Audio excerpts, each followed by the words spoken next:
Ilikuwa wa kwanza kupokea trending celebrity news, politics, music na stardom. Interviews za kukufaa na kufana. Wueeh TV ndo mwendani wako.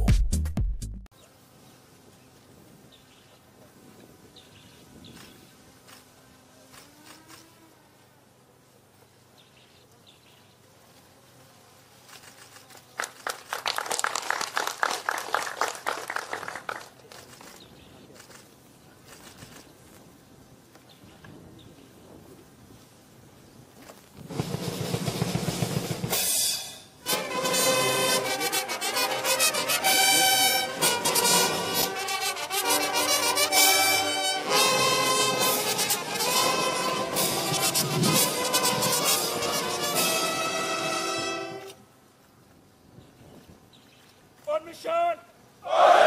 On mission! Always ready! On mission!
Thank you very much, our soloist.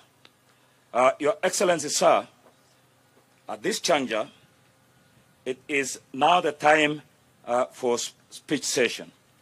And it's my humble request to invite the Chief of the Defense Forces to give his speech. Chief of the Kenya Defense Forces, sir.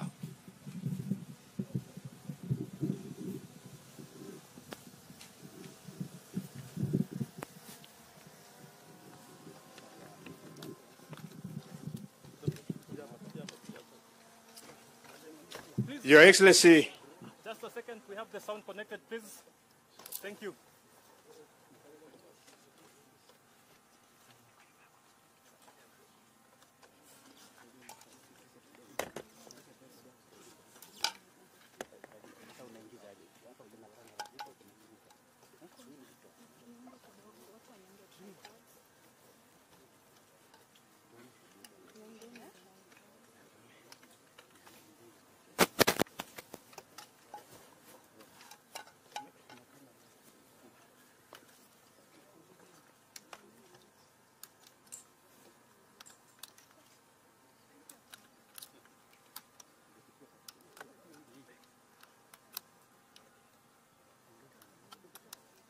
Thank you.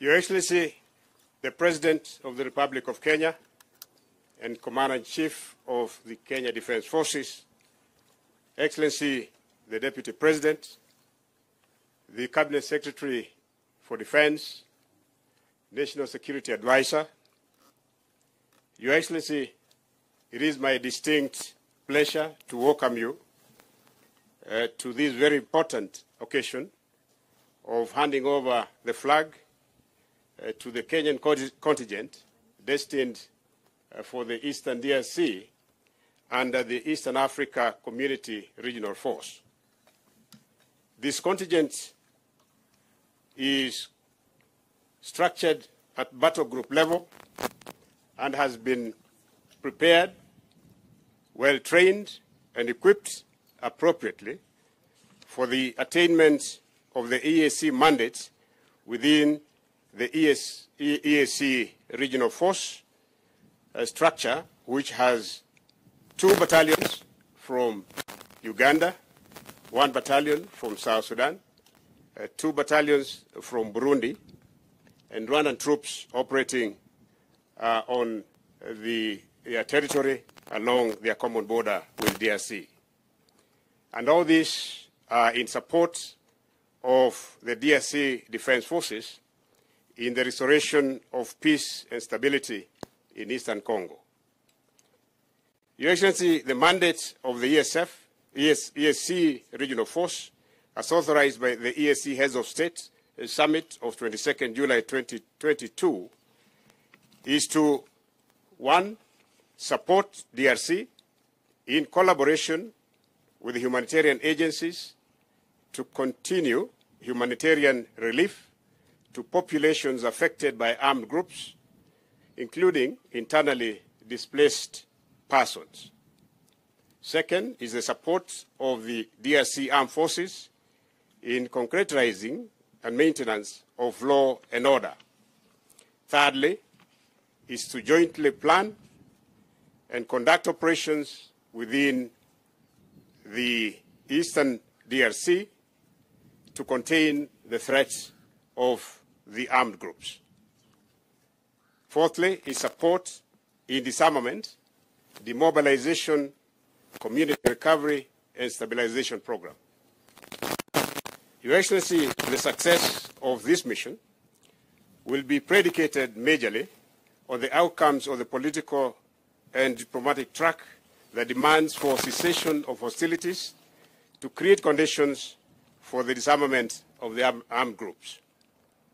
Today's ceremony, Your Excellency, is therefore significant as it underscores our commitment as a country to regional peace, stability, and economic prosperity. Allow me, Your Excellency, now to request you to address the soldiers before you and to give them your wise counsel. Your Excellency, sir.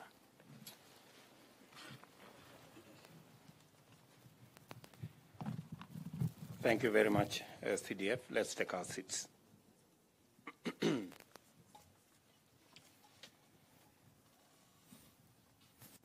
Mr. Deputy President, Ministers Present, Chief of our Defense Forces, Vice Chief of our Defense Forces, Service Commanders, General Officers, Senior Officers, Officers, Commanders, and troops of the East African Community Regional Force Contingent. Ladies and gentlemen, good afternoon. Hamjambo. It is an honor to join you on this momentous ceremony, and as a nation, this is a proud day for two reasons. First, we are sending a signal to the world of our commitment to perform our obligations by contributing to the achievement and maintenance of peace and stability in our region.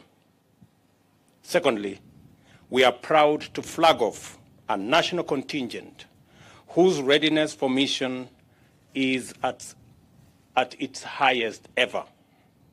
Our national and regional community holds tremendous potential to unite hundreds of millions of people in quest for shared prosperity. It is our aspiration to unlock this potential and usher our people to a future of possibility where hopes abound and dreams have a real chance to come true. At the bare minimum, every society deserves the opportunity to experience peace and safety, and every nation desires to guarantee its people the dividend of security and stability. Without peace, human freedom is in jeopardy. Without stability, all potential is deferred in perpetuity. And without security, opportunities remain a mirage and unattainable. This has been the unfortunate story of our dear brothers and sisters in the Democratic Republic of Congo, and no country in the world has been so cruelly robbed of such abundance of promise through conflict, insecurity, and instability. As neighbors with various interlinkages, the destiny of DRC is intertwined with ours. We all have a stake in a stable Democratic Republic of Congo, and its security is an obligation that we commit our best effort to achieve. The DRC has made encouraging steps to stabilize, create national capacity to provide security services, as well as guarantee opportunities for its citizens. The country remains, however, burdened with serious challenges, and I believe that we owe a brotherly duty of solidarity to meet DRC halfway and stand together until the job is done. The situation in Eastern DRC remains fluid at the operational and even at the diplomatic level. For years, peace has eluded the DRC on accounts of insecurity caused by armed groups and rebels who continue to target security agencies and civilian populations. This state of insecurity is of tremendous concern to humanity and to our region. In light of the invitation by the DRC, the deployment of a regional force in pursuit of peace and the activation of the East African Community Regional Force to forestall conflict is therefore legitimate, urgent, and necessary. I am confident that you understand the immense nature of the mission you are about to embark on and the expectations that come with it. Your resolve to always execute your mandate, often in unforgiving situations and conditions, to the highest standard, has earned the Kenya Defense Forces accolades in missions abroad and ensured the same back home, thereby making Kenya a beacon of peace, freedom, and hope. Under the banner of the East African Community Regional Force, you are confronted with the responsibility of demonstrating the African Union's clarion call, Africa Solutions to Africa Problems. You are also charged with delivering this noble mandate to the highest professional standard. This standard guarantees the protection of civilians, facilitates the achievement of sustainable peace, and creates a conducive environment for establishing democratic space underpinning regional and national prosperity. I have keenly followed your rigorous training and general preparations in the build-up to this deployment, and I am satisfied that you are up to the task. I have been taken through the motions this morning by General Nyaga, who will be the overall commander of the East Africa Regional Force, and I am confident that you are well prepared to undertake this noble, necessary national duty to protect not just our region, but all its people as well. I have assured the CDF of the government's firm support to the Kenya Defence Force in the excellent work you continue to do for our country in various fields. These noble and patriotic tasks include peace support operations like the Africa Transition Mission in Somalia, the United Nations Force Intervention Brigade in the DRC, as well as the upcoming East Africa Regional Force for defending our collective borders. We are committed to do our part in providing resources to equip you to shoulder this solemn responsibility of defending our country and contributing to regional and international peace and security. I take this opportunity to express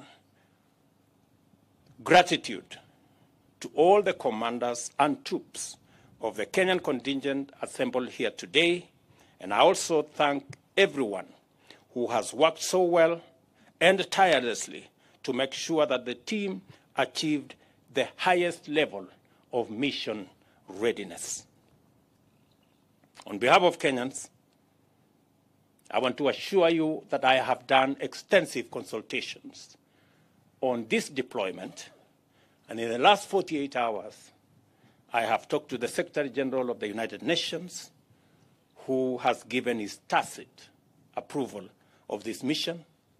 I have talked to the Chair of the African Union, who also concurs under the African Union Peace and Security Council that this deployment is necessary and is important for regional peace and stability.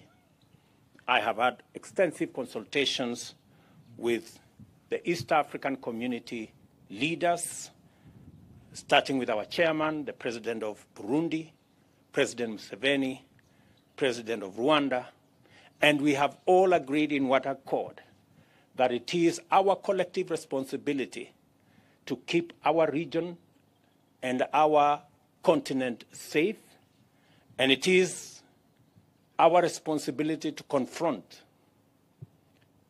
criminals, terrorists, and all negative elements, including armed groups that terrorize our region, denying us the opportunity and the possibilities that exist in our region for prosperity, for growth, and for development. In that extensive consultation, I have come to the conclusion that it is necessary, it is important, and it is urgent for us to make this deployment, and I am confident that the men and women in this force have been prepared adequately to be able to discharge their mandate, to carry our Kenyan flag, and I have been careful when I was handing over the flag to the commander that you have our support and our prayers. I also thank everyone on behalf of the people of Kenya, and I want to assure you that we do not take your role and contribution for granted, including the gallant sacrifices you embrace for our benefit.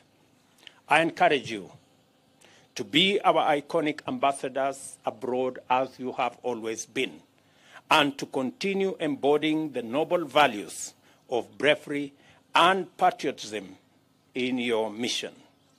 Always demonstrate the professionalism, integrity, and high sense of duty that is associated with the Kenya Defense Forces.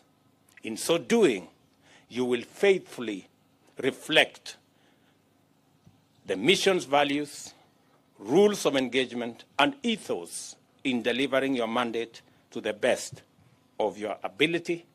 And I assure you of my support, the support of the government of Kenya, the support of the people of Kenya, and we are all assure you of our prayers as you discharge this noble duty.